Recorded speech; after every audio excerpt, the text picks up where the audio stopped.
asalaamaaleykum mbokki patriote yi gars yi ñu ngi ziar ñëpp ci bëggee ñëpp di ñaan ñëpp jàmm di ko ñaan suñu bopp di ñaan mbokki patriote yëpp yàlla suñu borom defal leen jàmm defal ñu ko li am nii bettu ma quoi man bettu ma sans surprise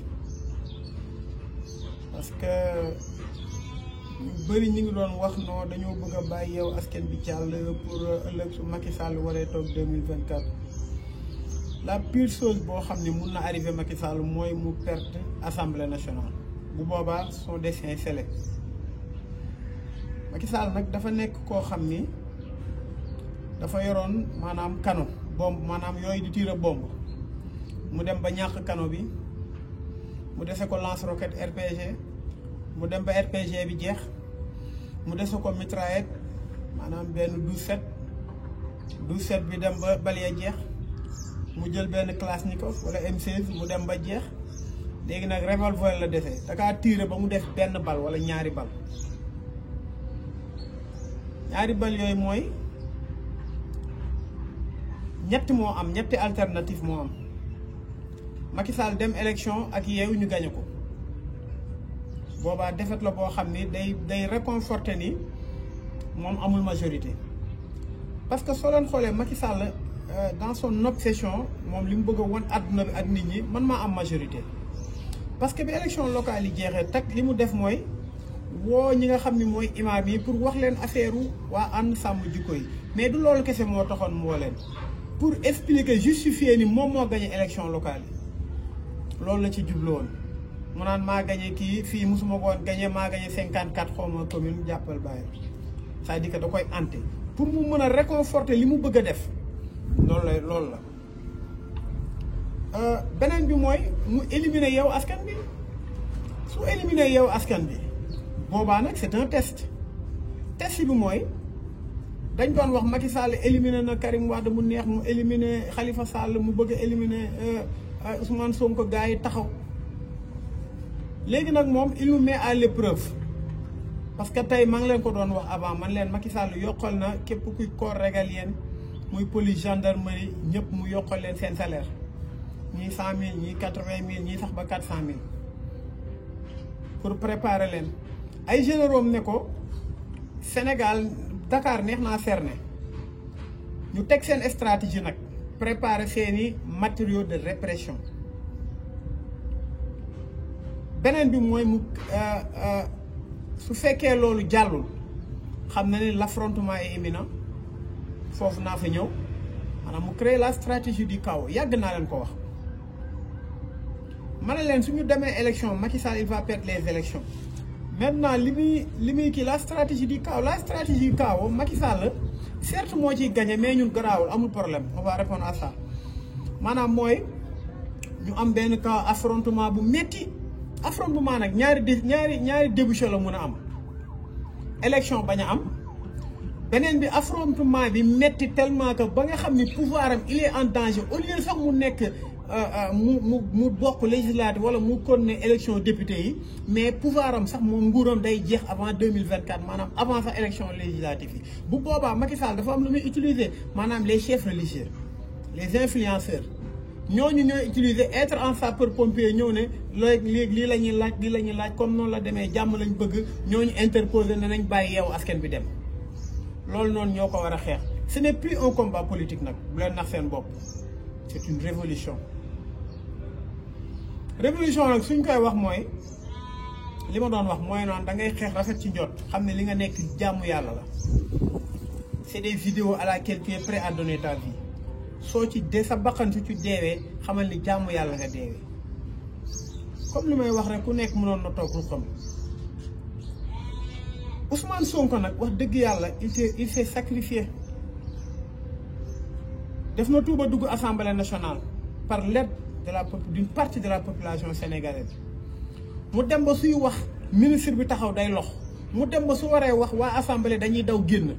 ne dañ koy boycotté mais daw la mu wax lépp lu mu war a wax mu junjuñu yàgg nañu wax ni Macky Sall xamul dialogue Macky Sall rapport de force la xam te ba léegi pourtant maa ngi dégg ay patriotes naan nañ xaar ndigalu Ousmane Sonko il faut protéger le président Sonko dañ ko war a fànkal ay taxaw di jox ay ordre gis ngeen fi ñu toll nii ñun defuñu apologie violence woote wuñu ay yàq woote wuñu rey woote wuñu lenn mais li ñu constitution jox le droit à manifester le droit de se défendre face à l'oppression. Macky Sall il nous a opprimé ça fait presque 10 ans ñu koy nangu tey waroon na fekk tey cellule bu nekk à partir de demain je donne un conseil à toutes les cellules Pastef ak patriotique ak ñi nga xam ñi ngi nekk ci coalition bi demain cellule boo mënti nekk préparer leen ngeen def une conférence de presse ngeen préparer nit ñi pour manifestation bi nga xam ne dañ ko war a def te constitution may ñu ko Ousmane Sonko jaanam wàcc na ñun ñoo fi nekk di teg ay xel léegi nag li nga xam ne ñu ngi ko doon xeex yëpp dajale suñu xaalis xeex ko mars ba 14 personnes dee tey su fekkee lii naax saay na tooñ nañ ñi dee tooñ nañ seen waaju xaalis bi nga xam ne dajaleel nañ ko yeewu askan bi sànni nañ ko parce que lépp liñ doon xeex mooy Sénégal changé ñu am un état de droit te loolu problème mu Sénégal du conseil constitutionnel du juge yi du administration sénégalais du ministre yi du gouvernement bi le seul problème du Sénégal c'est Macky Sall il dirige tout léegi fu ñu demee tey ba Antoine Diome taxaw joxe benn décret communiqué du moins ne éliminer ñeen ñii duñu bokk conseil constitutionnel validé ko Macky Sall di dem ci logique boo xam ne day bëre te pourtant ki muy bëreel dañoo war a takk tànk yi gars yi je le répète et je le réitère lii suñ ko bàyyee mu jàll li ñu xeex yépp boobu ba léegi naax saay na révolution nag fokk ku nekk def sacrifice stratégie bi ñu war a teg dafa dañ ko war a définir parce que Macky Sall dans sa tête il s'est dit que y a une partie de l'opposition boo xam ne ñoom li ñu gën a bëgg mooy Macky Sall jël assemblée bi moo leen gënal waaye yow askan bi jël ko parce que Ousmane Sonko parce que nag il faut se dire que Macky Sall Ousmane Sonko Khalifa Sall intéressé wu ko Barthélémy Dias intéressé wu ko ay ñoom intéressé li ko intéressé mooy Ousmane Sonko parce que c'est la force ñeen ñi ñëw wër ko jàppale ko ñu jàppoo mu gën a nokk benn force boo xam ne c'est vive et indéniable léegi Macky Sall su xalaatee ni opposition boobu créer benn opposition pour su nga xam ni ñooñu ay genre Pape Djibril Fall geeg ñoom xawma nu ñu tuddee lan xawma lan Sénégal ñett ñooñu noonu ay ñoom Thierno Bocoum seen kii parti bi xawma sax nu mu tudd seen coalition bi ñooñu yaakaar nañ ni Macky Sall préparé na pour su fekkee benn parti bi tey su yeewu demul dinañ voteel ñooñu pour ñooñu ëllëg jaay ko Macky Sall ñu nekk ak ñoom ñu def un gouvernement di ñoom noonu lay terminer te ñooñu dañoo xamul leen Macky Sall ñooñu benn ange gardien la ñu am bu tax Macky Sall faagaagu leen muy Ousmane Sonko bis bu Macky Sall éliminé Ousmane Sonko su paree ci yéen di ngeen xam ne lépp dëgg la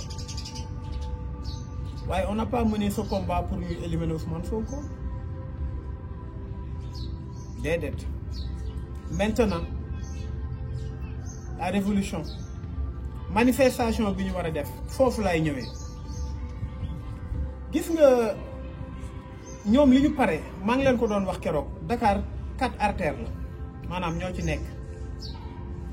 gis naa ñu bëri def ay communiqué non départ xaw ma fan ay bus dinañ départ xaw ma Thiaroye wala fee départ 14h30 mais manifestation boo xam ni 15h la nga départ 14h30 mais état bi pare nañ teg nañ seen stratégie soyons intelligents stratégie bi ñu teg mooy lan tous les artères yi nga xam ni day jógee ci banlieue bi pour converger vers la capitale vers le plateau maanaam ville mais dañ koy boucher ñi nga xam ne dañoo jógee Rufisque Bargny Tëngéej Diamaguène nga xam ne dañuy awee route de Rufisque mais ñooñu jarul ñuy jël ay oto nañu teel a fajaru suñu ñëwee ba Pikine nañu dox ni ñuy doxee mooy su fekkee dañoo am ay foule yoo xam ne ay foule de 10 000 personnes la ba 15 000 personnes ba 20 000 personnes foule yooyu suñu doxee jëm Dakar dara mënu leen téye pour dem ci manifestation boo xam ne c'est légal beneen bi mooy ñi nga xam ne dañoo jóge ay Guédiawaye ay benn parti Pikine ay maanaam ay Parcelles yooyu yëpp nga xam ni ba si yëmbal bi ñooñu ñëpp fi ñu war a jaaree mooy Lamine Gueye bi la ñu mën a jaaree man ñu nekk Dalifort ak ñu nekk Technopole ñu nekk Labat Fall ñooñu ñëpp Cambérène la ñuy jaaree maanaam jaaree Lamine Gueye bi maanaam autoroute la ñuy war a jaaree autoroute bi dina xat kon li de mooy teel a yow def ay ful ngeen dajaloo celui dajaloo waxtaan ci suba converger vers le rassemblement c'est la stratégie à prendre. beneen bi mooy ñi nga xam ne dañoo dëkk côté maanaam ñun ñu ngi côté Sacré-Cœur Nord Foire nekk côté école Dior nekk côté Cambérène maanaam côté corniche Cambérène bi ñëw ba côté Sacré-Cœur Mermoz ñooñu avenue Cheikh Anta Diop la ñu war a jaare te ay oto mënu fa dem kon ça veut dire que ñooñu dañoo war a teel a mobiliser wu suñu mobiliser woo dox nekk ful bu ngand dox dem ci rassemblement bi ça doit sonner le gala le respect une bonne fois pour toutes ñeneen ñi nga xam ne dañoo war a jóge Mamel mooy beneen porte bi nga xam ne moo fa def Mamel Ngor côté Wakaam bi benn côté Yoff bi Tongoor ñooñu ñëpp mun nañ jaaree corniche ouest su leen neexee ni ñu jaaree corniche ouest mooy ñu dajaloo nekk benn ful génnee corniche ñëw ba mosquée de la divinité dugg noonu ñu tasee place de l'Obélisque parce que ful bi dafa war a jël place de l'Obélisque ba place de l'Indépendance foo sànni mbaax dafa war a takk c'est-à-dire que ñi nga xam ne ñi ngi ci région yi war a ñëw war nañ départ tey suba war nañ fi fekk suba ci guddi maximum mardi fi lañ war a fanaan si su fekkee mënuñu ñëw nañ def ay rassemblement foofu ñu wane seen naqar diaspora bi vous devez investir franchement ngeen dem ci buntu ambassade yi ngeen def fa seen rassemblement pacifiquement nag su amul provocation rek on le fait pacifiquement kon ça dit que combat bi niñ koy gañee manifestation bi niñ koy gañee mooy ñu teel a jukk teel a dox jëm ca noonu lañ koy gañee li ci des nag mooy gëwma manifestation benn fan parce que manifestation benn fan amul sens en tant que amuñu gain de cause parce que lii ñu nekk dafa légal c'est légitime c'est un combat légitime Macky Sall laa wax bis bu réussir lii nii muy def nañ leen quitter groupe WhatsApp bi nañ leen quitter lépp loo xam ni panel la nekk ci di wax ju bëri nañ leen ko arrêté parce que tey koo xam ni éliminé na Ousmane Sonko ak liste boo xam ne liste Yewwi Askan bi ak Wallu ñu éliminé ko d'office c'est-à-dire que élection 2024 buñ ko xalaat Ousmane Sonko nag lu mu wax rek prophétie la day métti rek mais on va gagner ce combat. léegi nag li may interpeller nit ñi mooy on fait toujours allusion à mars gars yi mars mi ngi suñu ginnaaw mars on se battait pour l'intégrité d'une personne boo xam dañ ko yaakaar mais bi on se bat pour l'avenir du Sénégal suñu bàyyee mu jàll je dis bien suñu bàyyee mu jàll ñun jaratul ñuy wax amatul lu ñuy wax ji amul njariñ suñu bàyyee mu jàll nañu génn ci groupe WhatsApp bi suñu bàyyee mu jàll nañu accepter Macky Sall gouverner ba faaw lenn nag dafa am ba am gis nga tey Sénégal macha allah gis nga démb Serigne Maye Niass yàlla nañu yàlla tas ci barkeem te bàyyi ko fi dem na jubóole ay nit beneen dëkk te dëkk boobu dëkku Afrique la lu ñu juboo ba jàmm am rek dina am ay impact yu ñu am suñu dëkk yi parce que jàmm si la lépp xaj ni nga koy ziare di rafetlu loolu waaye gisuma problème bi nar a am Sénégal problème bu ko raw ci àdduna bi gisuma ko parce que 14 personnes dee nañ 14 personnes dee nañ ci ay massacre ci ay maa xam ay caaxaanu complot ay Sweet Beauté lu mat 11 liir yoo xam ne dee nañ Macky Sall mi ngi def lu ko neex ci dëkk bi kenn mënu ci wax dara ñi ngi dem ci dëgg foo xam ne guddi ku bërsegul te xam na ne Macky Sall xam na ne il va perdre ce combat te ay nit mun nañ ci ñàkk seen bakkan xaw ma ndax mën naa ci bokk wala ku ciy bokk ñaan lu ma ko kenn mais tous les risques sont établis kon tey sëriñ yooyu yëpp tey nañu dajaloo wax ak ki nga xam ni moom la ñu war a waxal